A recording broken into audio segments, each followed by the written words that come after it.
toujours de ce que tu as apprivoisé. Antoine de Saint-Exupéry, introduction. Comment j'ai embrassé un loup et suis devenu accro il y a une première fois pour tout. Pour ma relation particulière avec les loups, il y eut même 3 premières fois, le premier baiser de loup, le premier loup sauvage et le premier loup allemand. C'est un mâle de 6 ans, qui me donna mon premier baiser de loup dans un enclos à loups aux États-Unis. J'avais rompu avec mon passé d'avocate indépendante. Les délits, les différends entre locataires et propriétaires et les divorces m'étaient de plus en plus insupportables.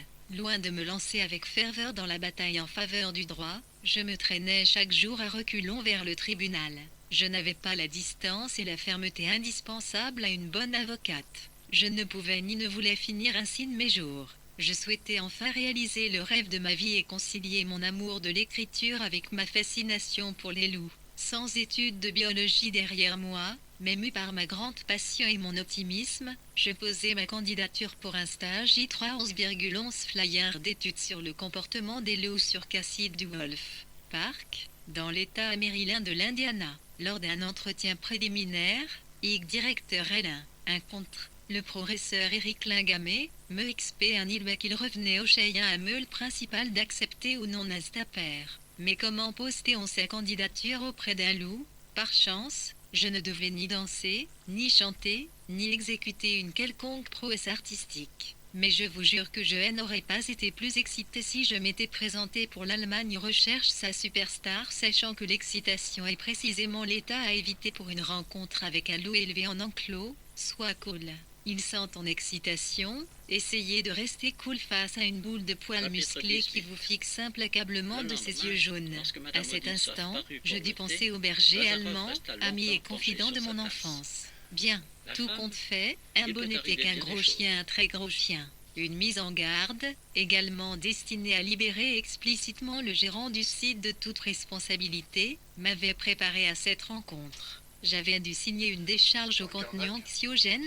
Je suis consciente de prendre le risque d'être blessée et que ces blessures peuvent être éventuellement graves fortes de cet avertissement. Je pénétrai dans l'enclos des loups en compagnie de 2 soigneurs, me campai du mieux que je pus sur mes jambes et respirai profondément. Mon monde se réduisit au loup qui flottait vers moi d'un trot élégant. Les rayures argentées de son pelage brillaient dans le soleil de l'après-midi. Sa truffe noire reniflait profondément mon odeur, ses oreilles pointaient attentivement dans ma direction. Du coin de je voyais les autres membres de la meute dans l'expectative, près du grillage. Ils étaient visiblement curieux de voir si je réussirais ce test, si le chef m'accepterait. Moi aussi, car c'était la condition sine qua non pour être admise à ce stage. Il me fallait encore surmonter les toutes prochaines secondes à 1,111,111,111 Alpes et 1000 mains, le film se déroula au ralenti dans ma tête. Le loup ploya légèrement le train arrière, prêt à bondir. Lorsqu'il s'envola dans ma direction et que je lui opposai toutes mes forces, il était trop tard pour faire marche arrière. Ses pattes larges comme des soucoupes atterrirent sur mes épaules, ses crocs imposants n'étaient qu'à quelques centimètres de mon visage.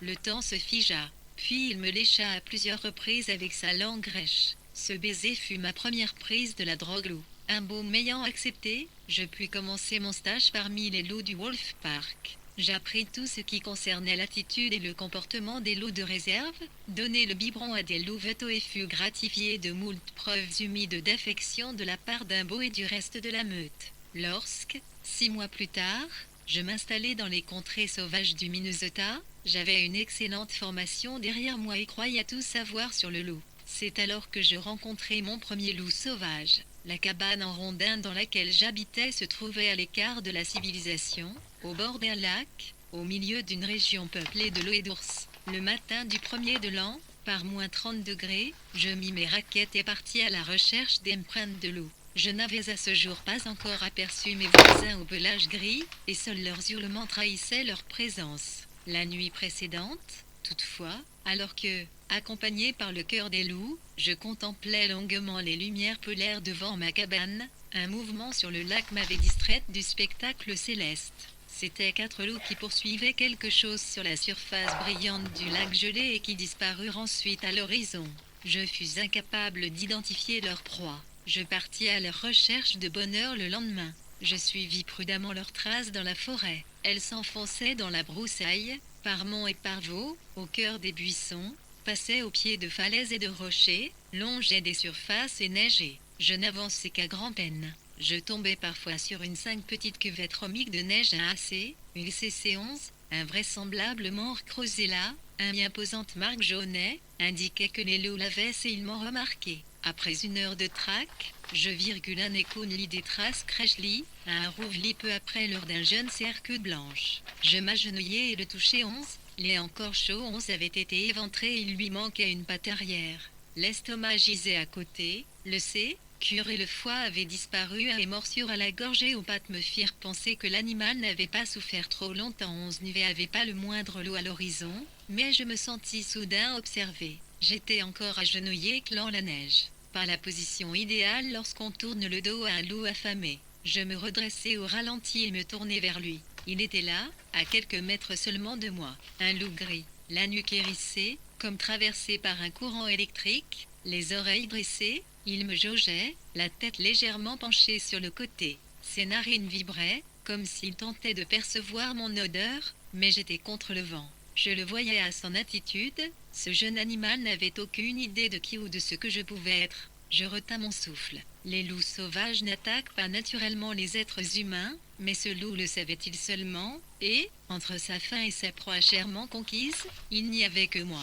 Salut, le loup c'était à moi cette voix étranglée, l'animal sursauta, fit un bond en arrière, plaqua sa queue, à demi dressée entre ses pattes, contre son ventre. La curiosité avait cédé la place à la peur. Il exécuta une pirouette sur ses pattes arrière et s'enfuit dans la forêt. Je contemplais encore longtemps, fasciné, les arbres derrière lesquels il avait disparu. Au cours des mois qui suivirent, j'appris énormément de choses sur la vie et le comportement des loups sauvages, sur la façon de les étudier, la télémétrie et le monitoring, que ce soit auprès des biologistes de l'International Wolf Center, un centre d'études du loup, ou au contact des loups devant ma propre portée. L'introduction c'est en 1995, lorsqu'LCS premiers loups des forêts canadiennes furent introduits dans le parc national de Yellowstone, que commença ma deuxième tranche. Le Philippines, je travaillais bénévolement au sein du projet des loups de Yellowstone et aidais les biologistes dans leurs recherches sur le terrain. Je passais le plus clair de mon temps dans la Lamar Valley, une vaste vallée au nord du parc national, à 2500 mètres d'altitude. J'observais les familles de loups qui la colonisaient et transmettais mes observations aux biologistes. C'était il y a plus de 20 ans. Depuis, j'ai vu nettement plus de 20 000 fois des loups. Parfois, quelques mètres seulement nous séparaient. Jamais je ne me suis senti menacé ou ai eu peur. C'était pour moi un grand privilège de voir quasiment chaque jour ces animaux. Pour ce faire, je n'hésitais pas à prendre l'avion pour me rendre de l'autre côté de l'Atlantique, à 10 000 km de chez moi. Il n'y avait en effet officiellement pas de loups en Allemagne. Et, lorsque leur présence y fut enfin confirmée, je ne me berçais pas de l'illusion de les apercevoir un jour.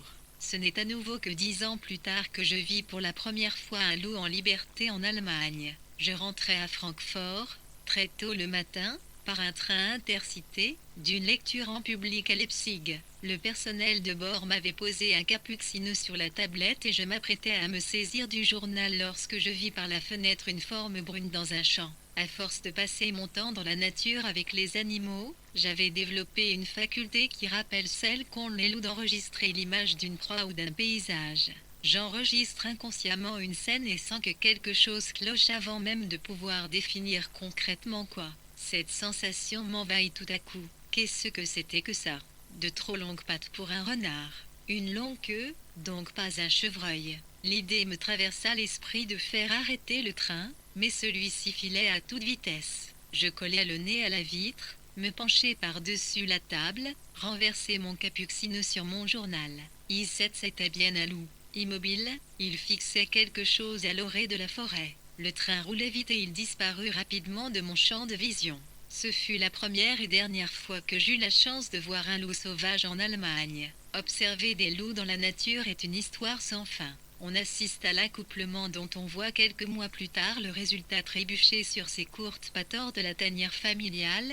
On observe les petits se battre pour avoir la meilleure place au bar à lait de maman. On se réjouit des premiers succès hésitants à la chasse. Youpi, une souris. On souffre avec eux lorsqu'ils se blessent. On pleure leur mort, rit de leur jeu et niche, suit leur première tentative de flirt. jusqu'à ce que le cycle soit bouclé et que tout recommence du début. Je reconnais être drogué au loup, complètement accro du loup, et je développe des signes de manque lorsque je ne suis pas parmi eux. Dans la réserve des loups, j'ai constamment à portée de main cette canne dont je n'ai jamais assez. Beaucoup de gens se contentent d'apercevoir un loup 1 ou 2 fois dans leur vie. Moi pas, il m'en faut toujours davantage. Et c'est ainsi que j'attends la prochaine fois où j'en verrai un, que ce soit par -40 ou sous un soleil de plomb et dévoré par les moustiques. Je mets une paire de chaussettes supplémentaires et insère des pas chauffants dans mes gants, ou m'enduis de crème solaire et de répulsif contre les moustiques. Je suis capable de rester figé pendant des heures, par tous les temps.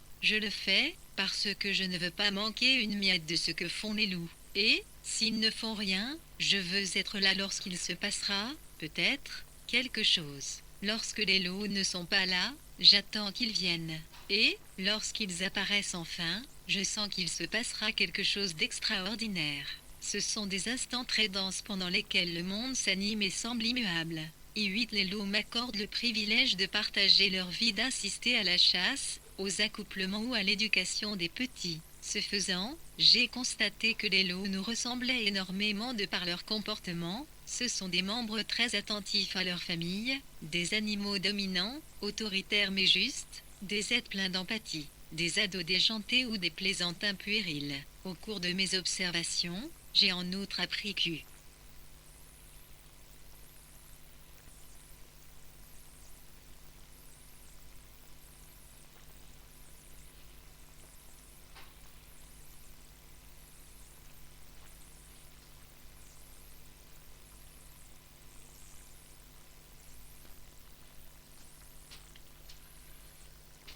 Ton ordinateur, là, tu regardes Pardon, pardon?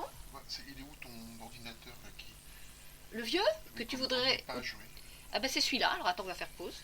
J'arrête tout là. Parce que là, tu fais quoi avec? devenu partie intégrante de moi-même. Le fait d'étudier aussi longtemps leur comportement social complexe m'a changé. Des notions comme la morale, la responsabilité et l'amour ont acquis un sens nouveau pour moi. Les loups sont mes professeurs et ma source d'inspiration. Ils m'apprennent à voir chaque jour le monde sous un angle nouveau, avec un autre leur regard. Nous mettons nos meilleures qualités dans notre amour pour notre famille, parce que c'est la mesure de notre stabilité, et cela détermine notre loyauté à mi-long. L'importance de la famille, pourquoi il est important de nous occuper de ceux qui nous sont confiés. Les loups étaient roulés en boule dans la neige. On aurait dit un cercle de pierres grises duquel émergeait de temps à autre une oreille ou une patte qui s'agitait. Une louve efflanquée s'étira et se coucha sur le côté. Une bande argentée apparut le long de son flanc à travers son pelage gris foncé. Le pelage des autres loups était foncé sur le dos, avec des taches couleur rouille sur la poitrine. Les parents se reposaient à quelques mètres de là, dos contre dos, avec, tout autour d'eux, les louveteaux de 2 ans et d'autres de l'année, fatigués d'avoir suivi si longtemps la meute et d'avoir joué à la bagarre avec leurs frères et sœurs. Les petits se réveillèrent en premier. Ils se bousculèrent l'un l'autre et sautèrent sur ceux qui dormaient encore. Pendant quelques minutes, ils se comportèrent en ados exubérants. Ils se secouèrent enfin et regardèrent autour d'eux. Un louveteau de l'année partit à toutes pattes en bondissant par-dessus les adultes 23. 111 milliards 111 millions 111 111, 1 111 111 assoupis, les autres le suivirent. Le plus jeune dérapa et atterrit contre son père, qui se leva d'un bond en grognant. Le petit se mit aussitôt sur le dos en poussant de petits glapissements. Son père lui lécha la gueule. C'est alors que la petite bande revint. Elle sauta sur le loup dominant, roula avec lui dans la neige et s'enfuit de nouveau. Le bruit réveilla les autres adultes de la famille.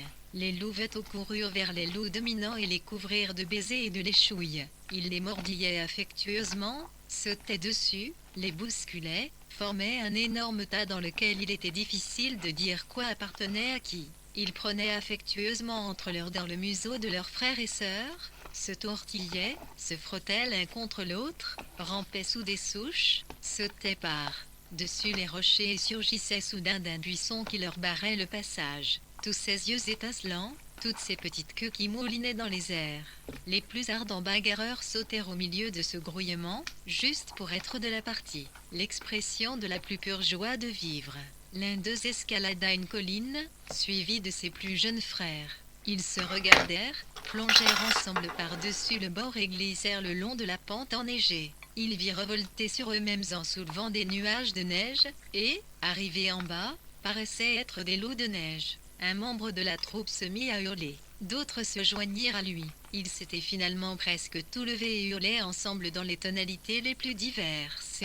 Certains chantaient, d'autres glapissaient d'excitation. De loups qui étaient restés couchés levèrent la tête et mêlèrent leur voix au cœur. Leur chant s'éleva comme un crescendo tourbillonnant vers le ciel et explosa dans un final grandiose. Les premiers loups se mirent en marche. Quelques louveteaux jouaient encore aux loups. Toute la famille se mit finalement en mouvement et partit à la queue leu le long de la crête. S7 Nola à l'unir un non, Sappoim nono virgule Snoa Ali, feature TUSM 1er janvier 2011 -1.0, 1 111 secondes, 1, 11, 111 110 sa, DRA NRS Noa série SDMI, 01 accent circonflexe, Carperi sur OSIA Irala MOSLNJ Sen.PUSAP Apply SW Armoria NB 111 si. 8 tur JPQ 11 Liti Népal ANB Volume SUA et sur samedi, Glirogilage 3, Sptio, page 111,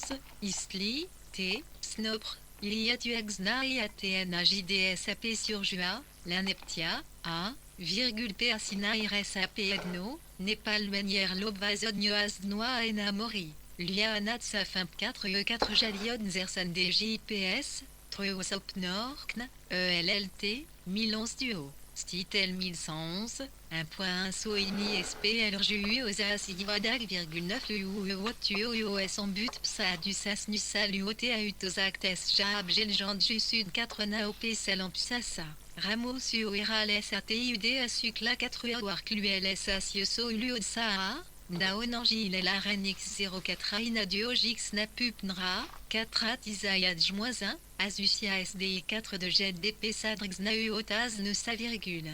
Azalux Nucolinto Duo Sakatresia Opom Solk Funos Elua Walodulo Anao Ipuo Iplulo X No Iluo Y ne Sol 4 U Amasco Uatios TNJMS Solidéolo lundi 9 UOLT 9 Haute Puo Ilna du Notuo NB Star PUO PX Noa Sonot Occupé OSD So 4 Solesio. Firx Jusa Asiatus Apru à page 0.1 Clou PU, Yunt. Atteint. Uanosas no sodiedozoarum lubisup et tatachtie 40 0.1 pub des salles ELS audio SNJDN 101 LS allure 4 actnozones SNM S9 PNO IOS SUXSTEM USAP 609 DR 1 Sprum Potso Temolu haute poche C inopututurl sur U accent circonflexe U de rotualos susiut spasol pu à intérieur la haut du ILSD Alpn 1.1 111 N 3 exoïtes et 04 N du Audi situatu en buto, tact holo afa,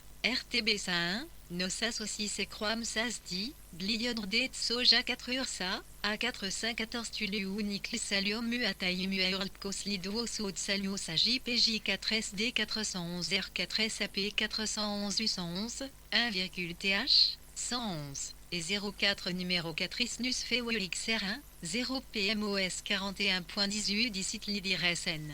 DSTIOD 4 UOSSPO 4 Nodwop Colp Fiat Nijos J11111, Tinté. JI, LUANXUOXNE. A4 Anois Sol SDNBT PNI 40 TUOWJULP Odroa situé à 15 DSDDA 111 pouces virgule SCI 101 SDP dur. Snowy.1 Somme Keren Besen, Li, Ires, 111, Ta9 ADVE, DM41,1 DLUDX Sailio SJ, 11, J1, EA accent circonflexe NB Soluna OGODP, un ISN, SDLID, SS, I, Alain 1, UNIRIST 1 VI, PLOS 111 à 1 volt 1 voltier ACL1, NV 1110, 11,11, 1. La sagesse des loups réglait une situation comme elle cas désire.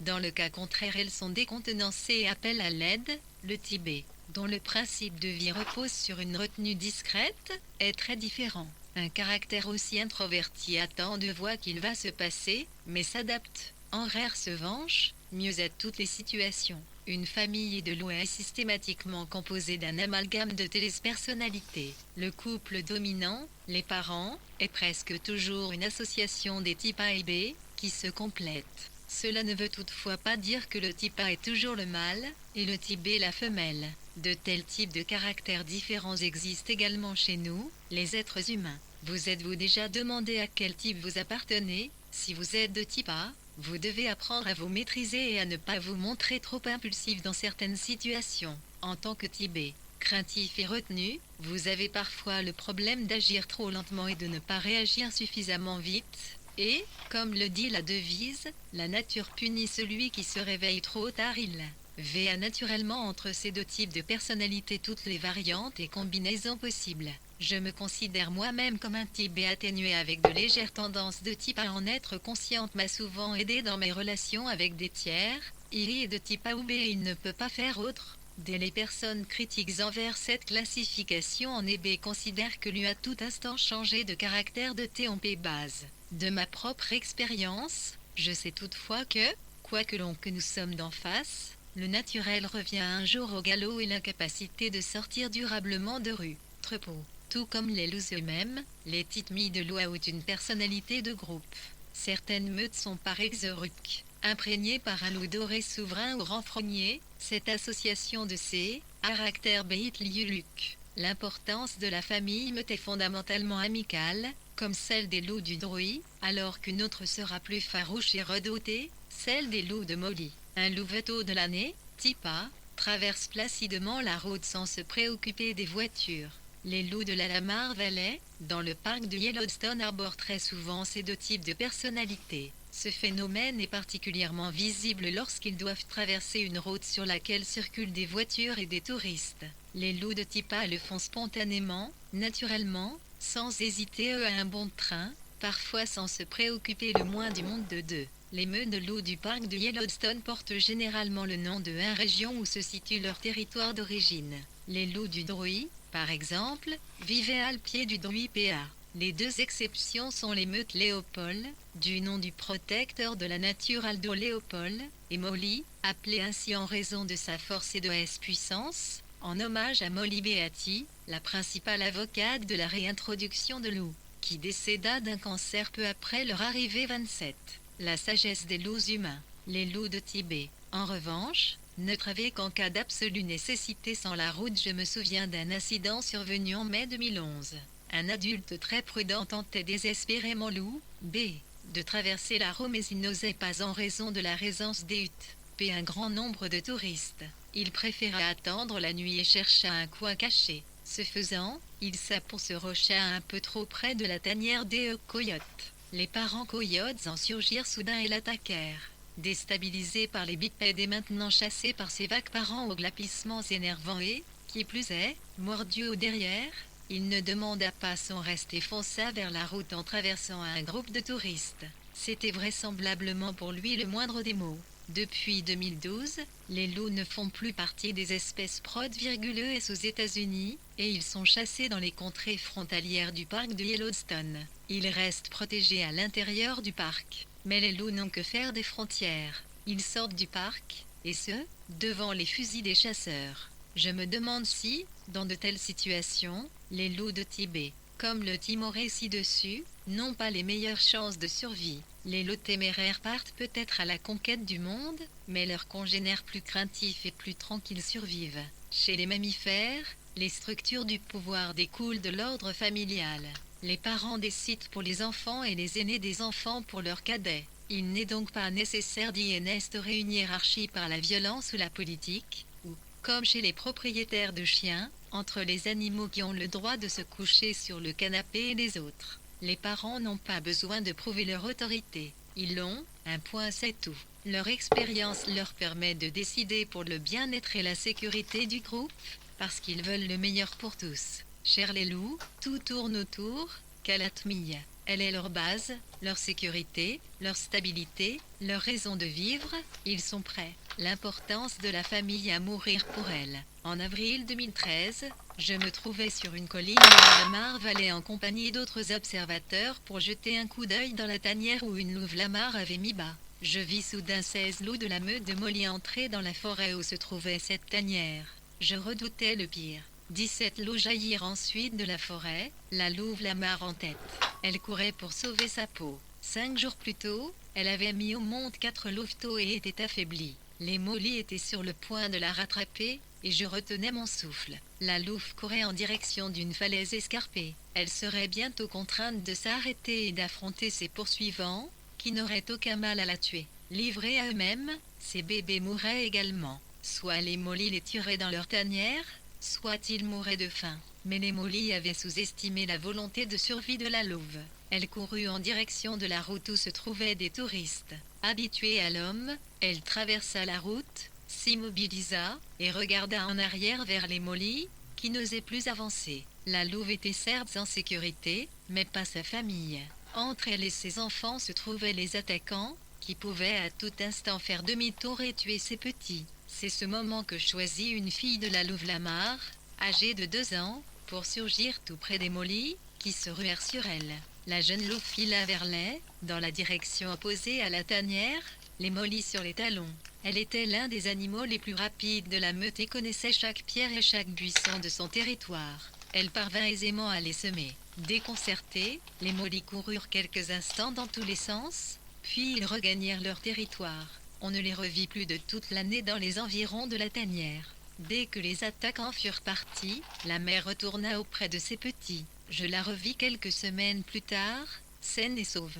Se promener avec eux. La famille change tout. On est prêt à tous les sacrifices pour elle. La sagesse des loups, bien qu'on l'ait 1000 fois déclarée morte, la famille n'est pas chez nous non plus, un modèle en voie de disparition. Elle résiste. Le terme de famille n'englobe pas uniquement les couples classiques et leurs enfants, mais aussi les familles recomposées, les parents célibataires et les partenaires de même sexe. Plus le monde à l'extérieur est complexe et plus il va vite, plus nous avons la nostalgie de la famille et des anciennes valeurs comme la communauté, la sincérité, la confiance et la fidélité, confrontés à la réalité de la vie. Nous nous réfugions dans un monde fiable, avec des repères bien définis. La morale des années fantasques post-68, pendant lesquelles nous avons réfuté rétablissement et son mode de vie traditionnel, a cédé la place à celle des années 1950.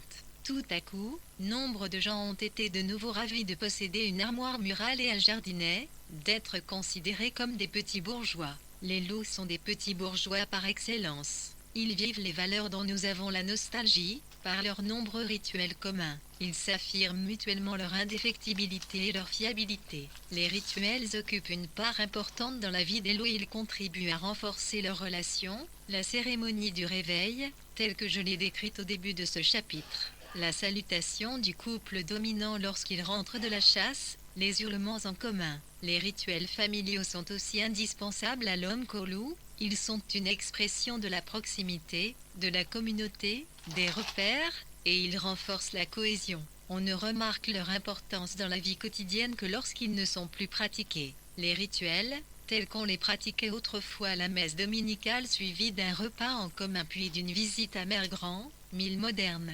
Ce serait déjà en quasimote pouvoir et a notamment disparu de nos failles une fois par jour toute la famille. L'importance de la famille prise dans la frénésie du quotidien, je tente de réserver au moins un jour par semaine à la famille et aux amis. Ce que l'on vit ensemble favorise le sentiment d'affinité et renforce chacun dans son identité et, ce faisant, la certitude originelle de ne pas être laissé pour compte. Pour cela, il est important de préserver sans concession les rituels familiaux. D'une manière générale, les enfants adorent ces rituels parce qu'une telle routine structure leur quotidien. Un repas pris régulièrement ensemble, par exemple, offre l'opportunité aux parents et aux enfants de communiquer entre eux. Les louveteaux doivent aussi faire l'expérience de la vie. Ils le font en observant et en imitant leurs méjusarents. Ils bénéficient, certes, d'une totale liberté, mais il convient parfois de leur mettre des limites. J'observais, en début d'été, une famille de loups dans la Lamar Valley de Yellowstone.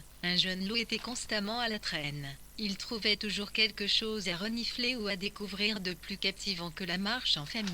Cette dernière l'attendit à plusieurs reprises pour lui permettre de rattraper son retard, jusqu'à ce qu'elle lui mette les points sur les i. Elle continua à avancer sans se préoccuper du petit rêveur. Lorsque ce dernier remarqua qu'il avait perdu la troupe, Il fut pris de panique et se mit à hurler tant et plus pour la rappeler à lui. Le truc avait déjà fonctionné, mais, cette fois, ce fut en vain. La meute laissa mariner jusqu'au soir le lutin, visiblement soulagé alors de retrouver sa famille. Il avait reçu une bonne leçon, et, depuis ce jour, il resta avec le groupe. C'est ainsi que l'on fait l'éducation des petits chez les loups, on n'interdit rien aux jeunes loups, qui doit faire ses propres expériences et apprendre ainsi à tirer les conséquences de ses actes.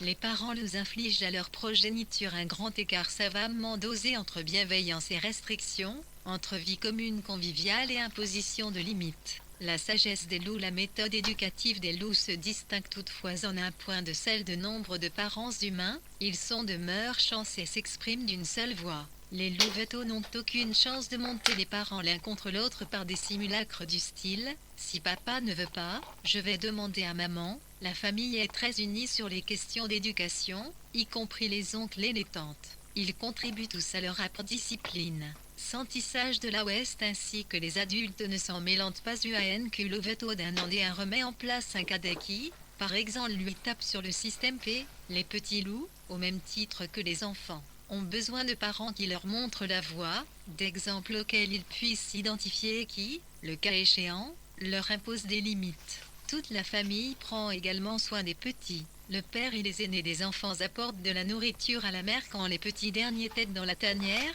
et, plus tard, tous les membres de la famille les nourrissent en régurgitant devant eux de la viande prédigérée. Un louveteau vérifie s'il n'aurait pas éventuellement encore à manger. 111 milliards 111 millions 111 111.1 111. L'importance de la famille. Les papas loups sont un 11. Annie était un père le dingue de leurs enfants. Les mpte du mu lui me un domaine intérieur.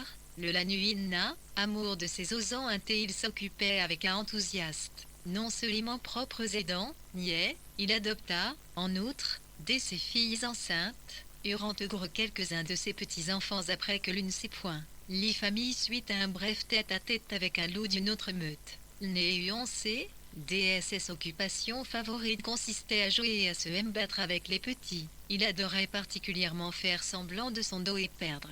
Il autorisait l'un des louveteaux à grimper sur à lui mordre le pelage. Il se jetait alors sur le dos, alors que le petit moulinait triomphalement de la queue sur le prétendu vaincu. Cette capacité de simulation dans ce cas, simuler la défaite montre que l'animal comprend comment l'autre interprétera son comportement. C'est une preuve d'intelligence. Le petit sait pertinemment que son père simule la soumission, mais il ressent malgré tout l'effet que cela fait de vaincre un animal nettement plus gros que soi. Les loups ont quotidiennement besoin de cette confiance en soi lorsqu'ils chassent. Les parents loups ne sont toutefois pas parfaits. Eux aussi peuvent parfois se montrer lunatiques, énervés, frustrés, en colère et impatients, ou au contraire, joyeux, affectueux, enthousiastes et taquins. Ils changent souvent d'humeur, comme nous, les humains, quand nous nous levons du pied gauche. Mais, si les parents se sont montrés impatients dans certaines situations, cela ne change en rien le rapport de confiance entre les membres de la famille.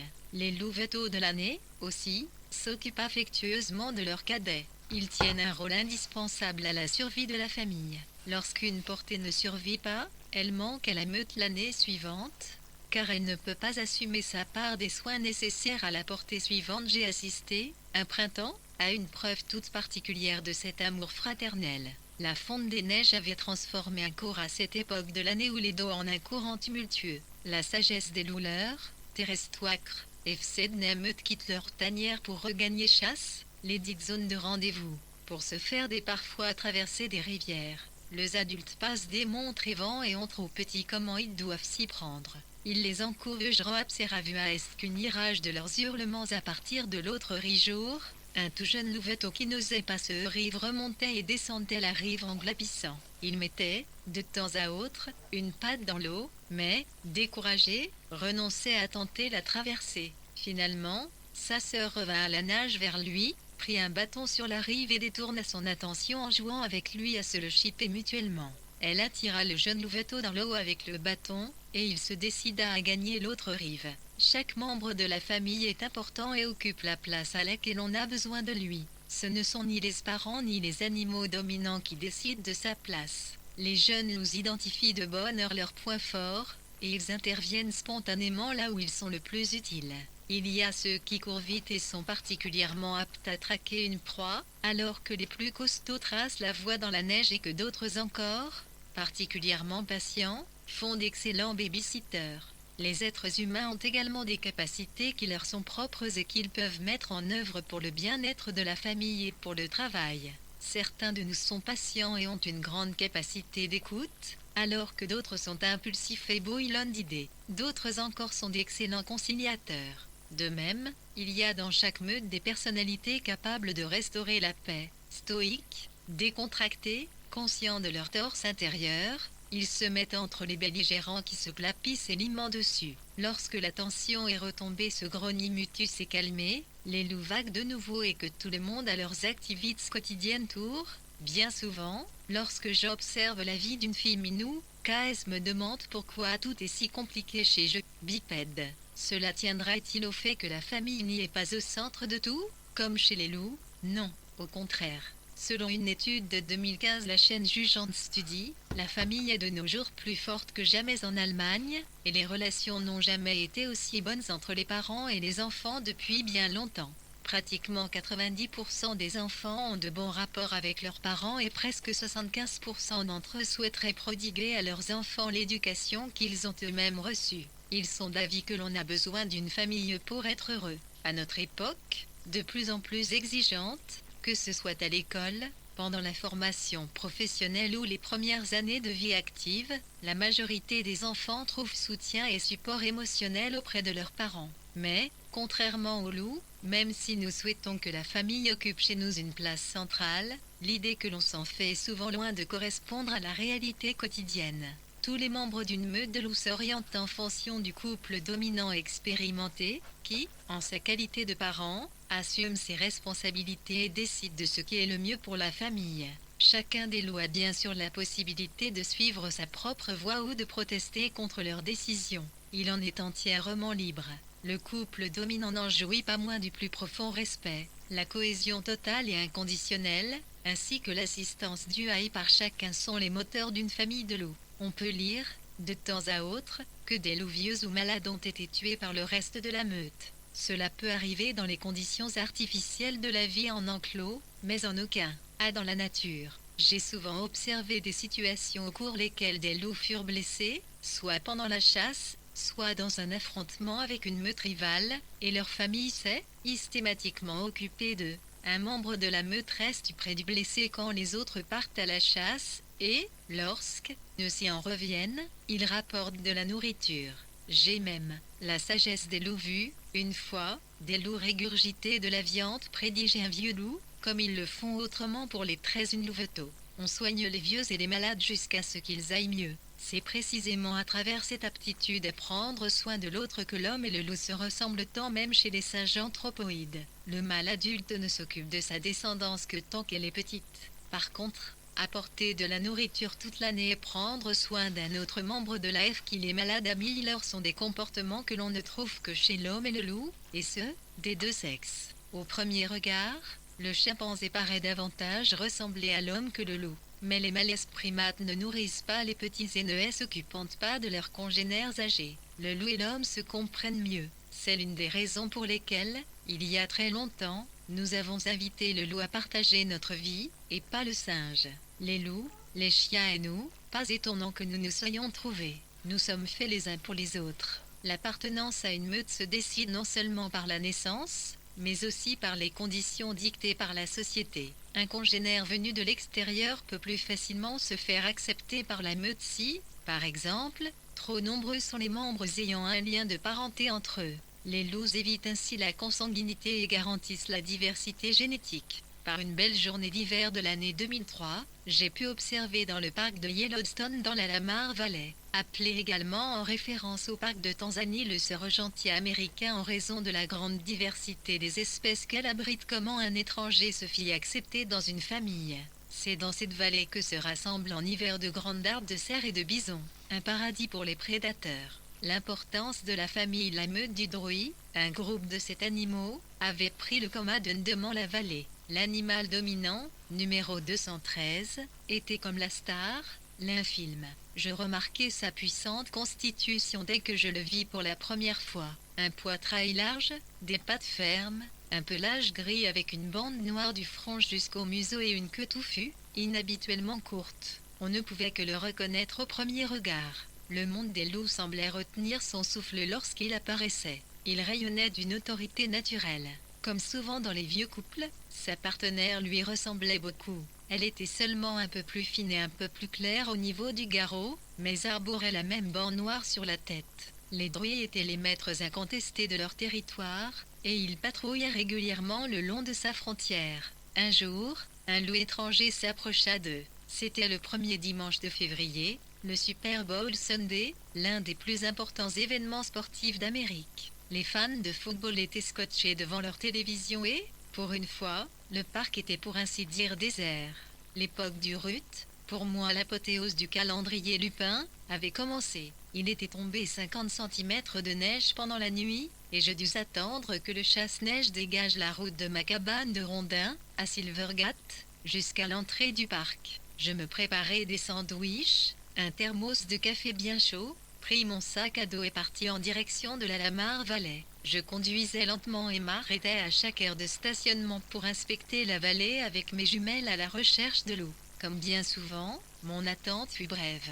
Moins 24 degrés Celsius par grand beau temps, les conditions idéales pour une apparition des stars de la Lamar Valley. Je vise quelques points noirs qui se déplaçaient à proximité du soda butte, un geyser inactif. Les druides étaient de sortie. Visiblement repus et bien reposés, ils rayonnaient la joie de vivre. 3. À Yellowstone, les chercheurs ne ruent-ils pas de noms à l'Elix-Loup, mais des numéros qui correspondent aux numéros de la radio dans leur collier émetteur. Ils batifolèrent un certain temps sur les flancs nord de Val, puis se couchèrent sur la crête pour se reposer. La scène évolua soudain de manière inattendue. Un loup solitaire apparut dans la vallée et se dirigea droit vers la meute qui, avec ses 7 membres, était au grand complet. Cet aventurier ne pouvait donc être qu'un étranger. J'espérais qu'il fît bientôt demi-tour, car il se mouvait en terrain miné, dans le territoire d'une autre meute. Les druides l'avaient, entre-temps, découvert. Ils dressèrent la tête, les oreilles droites, tendues, couchés les uns contre les autres, leur attention fixée sur cet intrus téméraire. Le couple dominant s'était levé, immobile comme des statues, le regard fixé sur lui en contrebas. Il continuait à progresser, insouciant, en territoire ennemi. Je me demandais s'il n'avait pas encore repéré les druides ou s'il se comportait exprès aussi effrontément. Excité, je sortis ma longue vue de la voiture, la montai et me mis à l'affût. Ce puissant télescope est un outil de travail indispensable pour identifier les loups. L'import la IACAMH8 c'est un imposant, avec son pelage noir brillant centimes SCS 101 CS Routelonf devait avoir des bouffées de chaleur 21 SAVUT, DCJ s'écnialait un léger mouvement parmi la meute mi, un unique petit bout de queue qui commençait à s'agiter prudemment. Visiblement, je n'étais pas la seule à tomber sous le charme. Il avait, entre-temps, ralenti, sa démarche s'était faite plus raide et plus prudente. Si témérité cédait la place à la raison, on s'avançait malgré tout, comme à l'approche, et arriva ainsi pratiquement au pied de la colline sur laquelle les druides se tenaient en randonnant. Mais l'étranger n'était pas décidé à abandonner la partie. Il se hasarda plus près encore de la meute, les yeux fixés sur la louve qui remuait maintenant ardemment la queue. Je voyais littéralement Cupidon décocher ses flèches entre les deux loups. Je ne sentais plus le froid et retenais mon souffle, curieuse de suivre cette scène surgie de la nuit des temps. Moulinant de la queue, la louve brune s'enhardit. Elle se leva et regarda du haut de la colline le loup qui lui faisait la cour, telle Juliette sur son balcon. Son père prit la mouche. Il n'en paraissait que plus imposant, et il se jeta sur l'intrus. Une brève bagarre, une petite morsure, et le noir, que j'avais baptisé Casanova, battit en retraite, de quelques mètres. Puis il fit demi-tour et, la queue légèrement entre les pattes, il tenta une belle journée, n'est-il pas auprès du chef de meute. Il se coucha finalement dans la neige pendant que ce dernier regagnait son poste d'observation. Entre-temps, Juliette avait rampé quelques mètres sur le ventre en direction du noir, qui se leva d'un bond et déploya tout son utile charme, remuant vigoureusement la queue salant en tous sens, et invitant la belle à partager son jeu. Jules Titet, GC, Itinéraire, Claude Tadeux, Tété, les sa vie de convaincre. Il courait et Mel bousculait, ne faisait plus qu'un. La sagesse des loups de couple parental sembla également tomber de l'intrus. Après quelques tentatives sans grande convicte Oenan le chasser, il renonça pour Casanova tenta prudemment d'entraîner la fille des druides. Le lien familial s'avéra plus puissant que la tentation d'être à l'écart de la meute. Il y parvint dans une certaine mesure à Nankae. La jeune louve était écartelée entre son potentiel nouveau partenaire et sa famille. Lorsque la meute se leva et s'éloigna, elle en fut incontestablement déconcertée. Elle courait sans cesse de l'un à l'autre, du bourreau des cœurs à sa famille, mais finit par préférer la sécurité de la meute et resta avec ses parents. Le kidnappeur et conduit changea de tactique. À grand renfort de timides rapprochements et de postures de soumission, il pria le père de la belle de l'accepter dans sa meute. Il intégra prudemment l'arrière du groupe, mais, dès que le papa détournait le regard, il prenait des poses avantageuses et flirtait avec sa fille. Lorsque le chef de meute fonçait sur lui, Casanova se jetait sur le dos, la queue entre les pattes, et attendait qu'il ait clairement exprimé son opinion. La louve dominante se tenait à l'écart du débat. Elle suivait la scène du regard, alors que sa fille adorée revenait toujours vers elle entre deux escapades et tentait de l'amadouer par des léchouilles à la commissure des babines. La tactique de Casanova porta visiblement ses fruits, car, à la fin de la journée, lorsque la meute du druide disparut derrière la montagne, il était avec eux. Voilà ce que j'ai pu observer de l'acceptation d'un loup étranger dans une famille. Nul besoin de se battre pour chasser le rival. Le loup dominant avait affiché son autorité en le rehaussant brièvement à plusieurs reprises et en le tenant à l'écart du groupe. Cela lui suffisait pour se faire comprendre. Les loups savent très exactement qu'il vaut mieux économiser sa force et son énergie plutôt que s'obstiner pour un gain incertain. Le loup dominant pouvait se permettre d'accepter un étranger dans sa famille.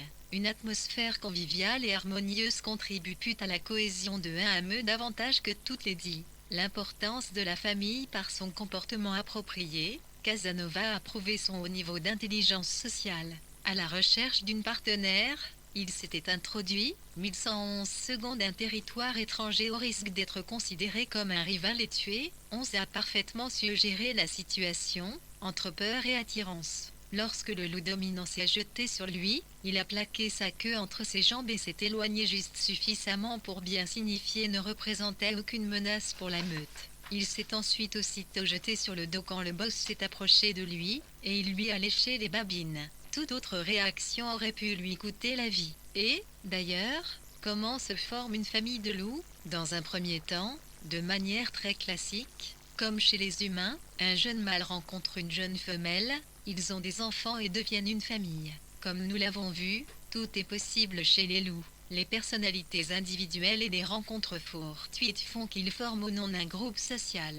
Parfois 2 ou 3 frères quittent la meute et forment une nouvelle famille avec autant de sœurs d'une autre meute. Exactement comme chez les humains. Et, comme chez nous, certains individus acceptent les règles, alors que d'autres les brisent ou vivent selon leur propre interprétation de la famille.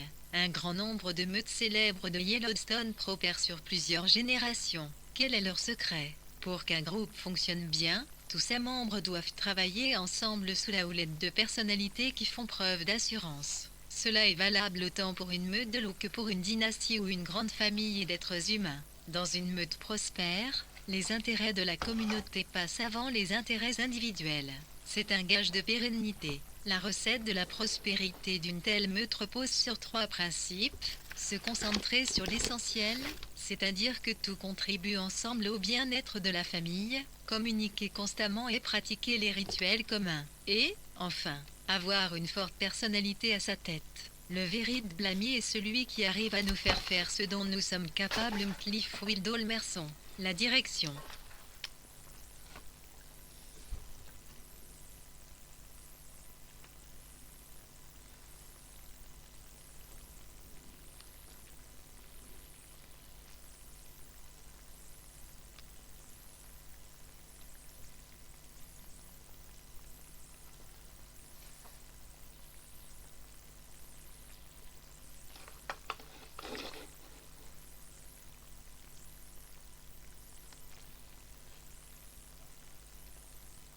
Tôt le matin, 12 loups remontent la vallée. Devant, les loups alpha. Le reste de la meute marche derrière, avec, tout à la fin, le loup oméga, la queue entre les jambes. Il se tient à distance et n'ose pas approcher davantage de peur d'être mordu par les loups alpha qui le rabaisseraient à son rang. Quelque chose qui cloche dans cette scène. Tout, je l'ai inventé. Au lieu de cela, je vis ce matin-là, dans la Lamar Valley de Yellowstone, la chose suivante. 12 loups remontent la vallée. À leur tête, les mâles puissants de 1 et 2 ans. Ils tracent la voie dans l'épaisse couche de neige, évitant ainsi au couple dominant de dépenser sa précieuse énergie. Derrière celui-ci, quelques jeunes femelles flânent paisiblement, l'air de faire du lèche-vitrine. Un peu plus en arrière encore, à quelque distance, laisse petite routine, ils reniflent un endroit passionnant où agacent des corbeaux, ils s'immobilisent tout, soudain, comme sur un ordre, et regardent en la même la sagesse des loups et direction.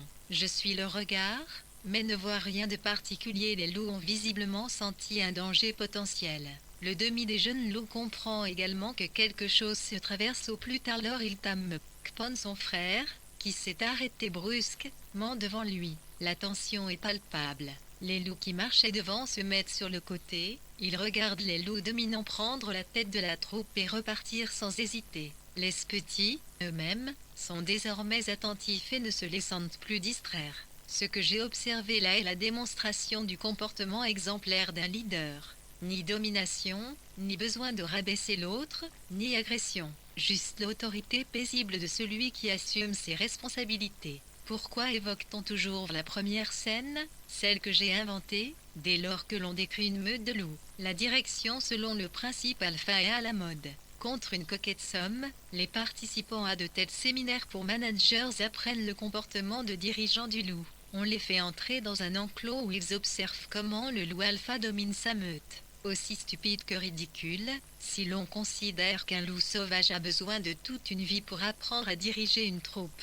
On pourrait tout aussi bien tenter d'apprendre en un week-end à être une bonne mère ou un bon patron. Un enclos à l'eau est le pire lieu qui soit pour apprendre l'art de diriger. Pour observer les qualités de meneur des loups, il faut les voir dans leur milieu naturel sauvage. Ce n'est pas forcément l'élu grand, le plus fort et le plus courageux des loups qui conduit les autres. Ce sont bien davantage les circonstances qui imposent le meneur de l'instant. En fonction de la situation et de ses capacités, n'importe quel membre de la meute peut être amené à prendre provisoirement sa tête. En terrain familier, ce peuvent être des jeunes loups, et le loup dominant ne se sent pas même atteint dans sa dignité. L'expérience est primordiale pour guider une elfetilier ce loup liesi, légitimé par son expérience et sa capacité Sion.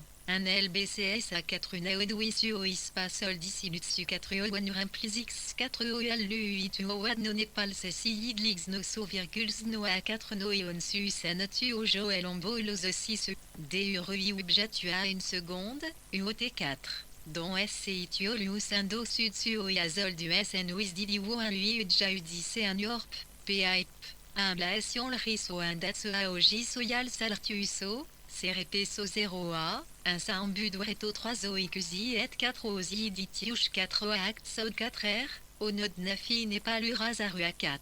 Meo 41 113 M 1110 page FLUIEU aucune Népal WPILI 4D 191 111,1 Odioul Sao 4 Ino SNJD Diao Adueat Sokurpn Poada APLI 2 DD au 4 Awalses Népal 4 Yolio SRTCRJJE. Sclao Népal So 4 ACD Linotu OS 4 Noep 3 111 011 Git 4 DLU. CLI dur faire poser SOJLSANA, To 9 94 RSI Eziotso AO 44 ONB ou Ruarze et OCGR 4 Nio Asnso de A Népal Anza 4 UO SSO USOSDID OTI 9e SARU OT OCIO DJD 9 secondes du Laokuno TPDP à Oppo DNI au Soyer Al Sos Ludi 119. Un DX des Sanois su 9 Ananal RUQ. So 4 secondes Nusazod So SNJD Sol 4 UAT Los No Non. P sur Rulo XN Refus LONBUCI et l'Aéro No Suo Noluolo et Jiunt. 4 de OFRP Pi de AONB Ronunt. Ofo M4 U94 Ijonuanozo So 4 Ruriso Jox Rjno DNOUR 4 Soul 4 3 Sa 4 CLUSLU 4 Oatoano Aspao Ano 4 Oanos SNJDO Duo 110 pages, EDOAO issu 4110 ITUE 4 SUO 4 US numéro 4 UA, Airfluo mbciol psoa ala tssoji ekp de luxiusud, un udejotio yo et 4 iso r 4 u tondre, d'un latu, itin tosddanbinb jourtuo rose calujulto 4 u8 wobéicinoes, 94 rares prios au 4 orsago dpd 4 trture, osnomo urm 4 oafr rauo 3 act somonofruse geoutdsnr, JILTD 4 DT 4 Liluon Leroas, PDNS Oxneutu SOR LSDI 41113 soit RDXNE DSPD 7,1, 11, Inno AFDO Duo FFIT plus RCP GOSOPUO SODGOJ UNSO SLPLO1, P1 POE PIDDIDX 0 DICT, Nsiel Mosid, CR3UPDG1, un OPU OSXO Opinuina, Arciosra 11 Deslurlix. Nututu Carsa haute la malise P. haute Flynn, IM, 1111,1, Utozoc.110 à 0411 01 10 Iwa 11100 Aniduvi, JI, SRF Tli, Purxrot Panel SO Aquino Ilae.1 Watt Seti, Q, un A1531-1101 un RD 1,1, 13,1,7, VAOPO, UODO Pultol Tomizunio, EPU, JDDNA Nivnivioc Indonotioni 31 numéro 13 seconde noix 1D, 110 la sagesse des loups même si toute la meute.